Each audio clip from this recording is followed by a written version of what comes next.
Welcome to Indianomics. The threat of tariffs has been larger than the actual tariffs. President Trump has announced 25 to 50% tariffs on about 15 countries this week, but via letters, not executive orders. His executive order has actually pushed the effective date of higher tariffs to August 1, as we know. Now, that explains why markets have not reacted very badly to these very large tariffs that he has announced via letters. And then there is this threat to the BRICS countries that they'll be hit by 10%. There's also a threat for those buying crude from Russia. There is threat on pharmaceuticals. As of now, it appears that the world may have to live with 10% tariffs for all imports into the US, 50% tariffs on steel and aluminium, and a whole lot of threats. Now, what's going to be the upshot for EM economies, for the US itself, and for rates and currency markets? I have with me Chetan, Ahya, the Chief Asia Economist at Morgan Stanley, Louis Kuijs, Chief Economist, Asia Pacific at S&P Global Ratings, and Sameer Goel, Global Head of Emerging Markets and APAC Research at Deutsche Bank. Gentlemen, thank you very much indeed for your time for what must be very busy days for all of you. Louis, let me start with you. If this is the status quo that we should get used to, about 10% to 15% imports and a whole lot of threats, what will it mean for the Asia-Pacific region? Should we be prepared for even lower growth? Well, Latha, I think it's clear that both the elevated level of the US tariffs, but also the uncertainty around it that you indicated, is not helpful if you're thinking about where to expand, where to build factories, where to export to. So we expect this to weigh over the region, especially the more export-oriented economies, of which there are quite a number, of course, in the APAC region.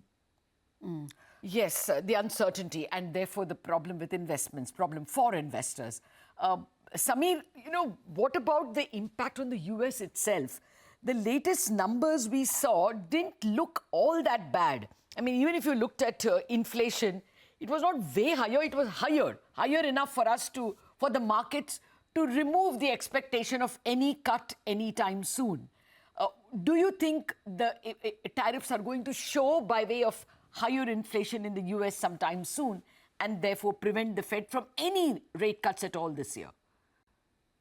Hi, morning, Latha. No, so indeed, I think one of the interesting facts about data has been the US economy has proven to be a lot more resilient, even to all this level of unpredictability and the threat of higher tariffs. Now, part of the story could well be front loading. I mean, everybody is fearing those tariffs to go up and therefore exporting rather rapidly to the US. I think it's keeping up sort of general activity levels a lot better. But it is true. I think this high uncertainty around the tariff policy, we suspect will bear down on growth in the second half. Part of the equation has also been how easy financial conditions have been. Financial conditions in the US are right now easier than they have been since sort of early 22, and which has probably been part of why this resilience come about. The consumer balance sheets fairly clean, firm capex plans. Yes, I think sentiment has been weakening, but nowhere near about as large as one would have expected, given how big a shock to the global trade order the last few months have actually proven to be.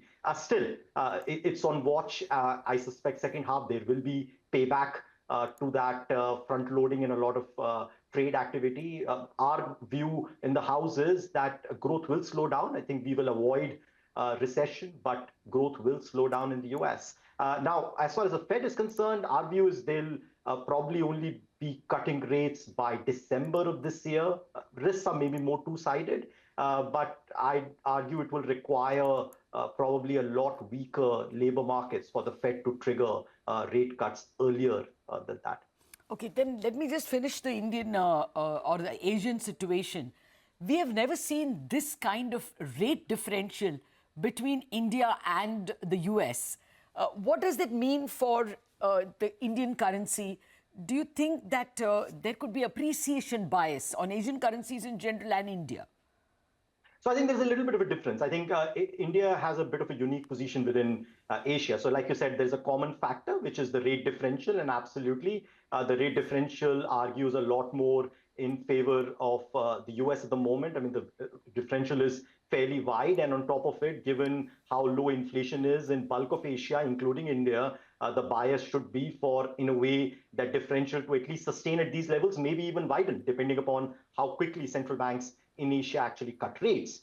The other factor, though, besides rate differential, which is driving, in my view, the currency markets, is of course this sort of lessening appeal, the safe haven appeal, if you might, of the dollar, or the willingness of the rest of the world to be able to invest in US assets or recalibrate the exposure they have towards the dollar. And that's something which I think is far more better looked at from the metric of net international investment position. Now, that's where India differs a lot. A lot of Asia is surplus on its NIIP. India isn't necessarily, so it doesn't necessarily benefit from the same factors. But for a lot of the rest of Asia, I'd say the fact that the investment community is not willing to necessarily at least incrementally add to its dollar exposure and probably willing to convert a larger part of its dollar stock holdings into local currency itself lends more of an appreciation bias.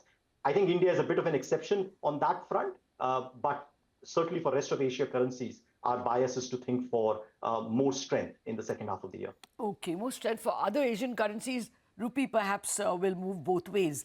I'll come to your view on the dollar itself in just a minute. Chetan Ahya has joined in. Welcome to the show, Chetan. Well, I wanted to begin at the beginning. You know, as we explained at the start, we are living with 10% import tariffs for the US and 50% for steel and aluminium. But the rest is a whole lot of threats. Nothing has been implemented just yet.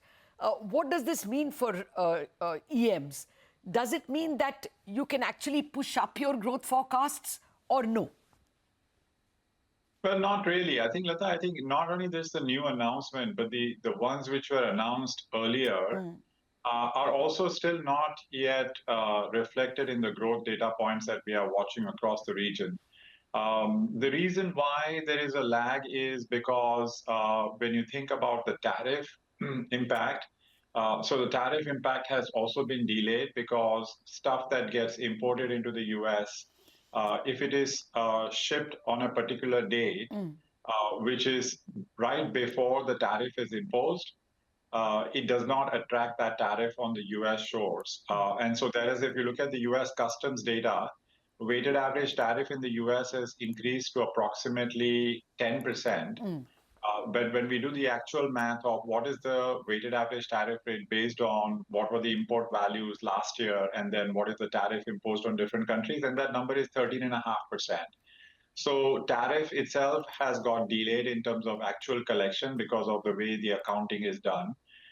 Plus, you have the other challenge, which is that, you know, corporate sector has taken a decision not to invest in future projects, or if they have taken the decision not to invest in the future projects, that impact also takes time to come through in the numbers, because right now we are still implementing the projects which were announced earlier. And so the investor base has suddenly got that sort of sense that, oh, tariff doesn't impact US inflation, tariff doesn't impact corporate margins, tariff is not going to be an issue as far as the CapEx decision is concerned. We don't agree with that. We think all of this impact is in the pipeline, and we're going to begin to see that from the third quarter of this year. And for Asia specifically, we are saying that, you know, the CapEx numbers for July, August, which we will be measuring very clearly from the capital goods imports data, which is a high frequency number. And that's what will actually come through. So, and the new announcements are only going to make this whole downtrend that we are building in either more confirmed, or you'll probably see more downside out of additional tariffs. Okay. Well, I have a lot of questions on then EM growth for you. But, you know, specifically with respect to India, Chetan, see, the big expectation is that we will not be taxed as much as, say, Vietnam or Bangladesh, that we would be, you know, taxed less. Probably we already have a 10%, maybe it would become 15 or 20. Will your forecast of India's growth be very different from what it is now? If it is indeed 15 or 20, let's work with those numbers. Look, I think the biggest impact that we have been referring to is the point on global trade and global CapEx, and consequently also India's capex trajectory. And that part of the impact is more connected to this uncertainty that has been created on account of tariffs, which is going to remain. I mean, if the global trajectory gets affected more because of the new tariffs, and therefore India's exports or also Indian corporations' confidence on their export demand outlook, that part is sort of independent of what tariff specifically is imposed on India. I think if that higher tariff is imposed on India, then it takes away that offsetting demand which we would have expected India to get through, because India's tariff is less, other Asian trade partners' tariff is higher. Then you could have said that the exporters in India would benefit and they would have market share. So that's the only bit which will be sort of taken away if India's tariff rate is similar to other regional players. Like we've heard Vietnam's number at 20, and India's number is 15, then that gap narrows and it reduces that market share gain potential that Indian exporters would have had. So what you're saying is that it's a very small needle that moves if India is indeed able to strike a deal at 15, because in any case, the rest of the world will slow because of the uncertainty and, the higher tariffs that the others are suffering, correct? Yeah, if I may summarize it better, it's a global beta effect, and there is also an alpha story, right? Yeah. So that alpha story is a small proportion. I think the beta is a bigger, important story. Fair if point. there's a global slowdown, global exports slow, then it will be hard for India to avoid that downturn. Okay. Louis, a similar question to you, actually. Where are you all in terms of, pitching the growth story in Asia in general, but more particularly for me, India? Will the deal make a very big difference to your estimate of Indian growth? Well, so these are almost two different stories, right? The general EM Asia story and the India story. Okay.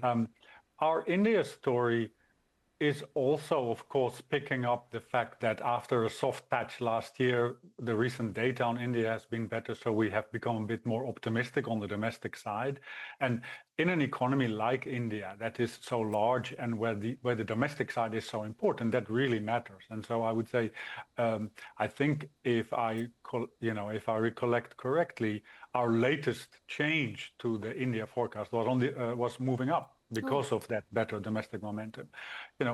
That having said that, more generally, our story on EM Asia, and that kind of includes India, has from the start been like we should not underestimate the impact of those US tariffs and all that uncertainty that my fellow speakers have also talked about, how that is weighing on investment decisions and economic activity. And so we've generally been a little bit less optimistic, if I use the word. I've heard quite a few economists talking in recent years about looking who are going to be the winners in Asia, the countries that will benefit as supply chains are shifting. We have been a bit cautious on that. We have felt that given all that uncertainty, and if your neighbor's tariff is 20% and yours is 15%, is that really going to drive an investment decision that is based on many other factors as well? So we've been quite careful, and we've also been noticing that actually, if you look since the first Trump administration of quite a while ago, overall FDI into Asia in US dollar terms has come down rather than up. And so I think the general story is not really a good one. And trying to find relative winners is, I think, not the most important or not the most worthwhile effort. Generally speaking, I get your point. You're basically saying what Chetan put it as, the global beta is more important and the alpha is for India will be, lower. I take your point. But I would say, Latha, like the global story is important, but Asia is a relatively trade-dependent part of the world, right? And so that's why we have become particularly less bullish on the smaller open economies, be they Thailand, South Korea, these types of places. Fair point. And maybe that's the blessing for India. But Samir, I want to get to the dollar. You brought a very important point to the table that large parts, many countries in Asia are not interested anymore in, buying US assets, especially US treasuries. Now, where do you see the dollar, therefore? There is the big, beautiful bill, and there is the demand side as well. Supply also is against US yields. There'll be too much of it. And there is less demand. So your trajectory for dollar and US yields?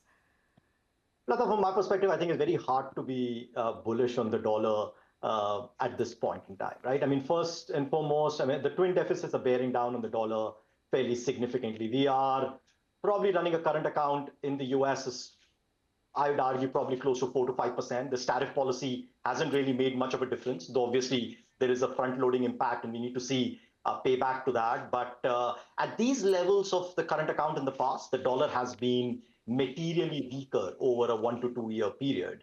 The other way to look at it is, of course, increasing pressure on the Fed to also ease policy, which could ultimately also take away that rate differential support, which you were earlier speaking about. But probably what is most critical, I'd say, is the fact that ultimately the global appetite to invest in the dollar is just a mirror image of the trade gap the dollar runs with, the US runs with the rest of the world. And to that extent, a shock to the global trade order will eventually also result, as it has been for the last couple of months, on the rest of the world's appetite to own US assets and to be able to fund that US deficit. Now, the US is sitting on a net international investment position which is negative to about 80-90% of GDP. Even if that were to try and revert back to some level of historical norm of about, let's say, 60%, that would still require potentially material dollar weakness from here. Now, the dollar obviously has that safe haven exceptionalism, so it's hard to be able to look at just historical trends to see how much that correction would be. But it's not obvious to me at all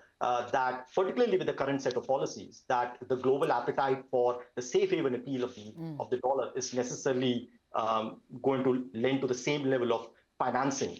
Samir, let me just stop you there. I have to take a commercial break. But after the break, I want from all of you some specific numbers on how much of dollar depreciation you see and how much of growth may be impacted by this overall global slowdown that Chetan just spoke about. Back in a minute.